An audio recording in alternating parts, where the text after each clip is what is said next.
ఈ ప్రపంచంలో ఎవరిని గూర్చి అయినా మాట్లాడాలి అంటే ఆ వ్యక్తి మొట్టమొదటగా పుట్టాలి. ఆ వ్యక్తి ఇతరులకు తెలియపరచబడాలి. ఈ ప్రపంచంలోనే యేసుక్రీస్తు అనేటువంటి ఈ ప్రభువును గూర్చి మాట్లాడుకోవాల్సి వచ్చినది, మాట్లాడుకుంటున్నామంటే కారణం ఏంటో తెలుసా? ఆయన పుట్టాడని కాదు, ఆయన ఇంకా పుట్టక మునిపే ఆయన గూర్చి మాట్లాడుతూ ఉన్నారు. యేసుక్రీస్తు ప్రభు వారు పుట్టక మునిపే ఆయన కోసం మాట్లాడుకునేలాగా చేశాడు ఆ దేవదేవుడు.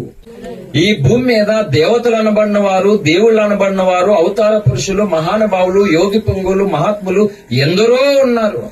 కానీ వారందరిని గూర్చి మాట్లాడాలి అంటే వారు పుట్టి పెరిగి వారు చేసినటువంటి పనిని గూర్చి మాట్లాడుతూ ఉన్నారు.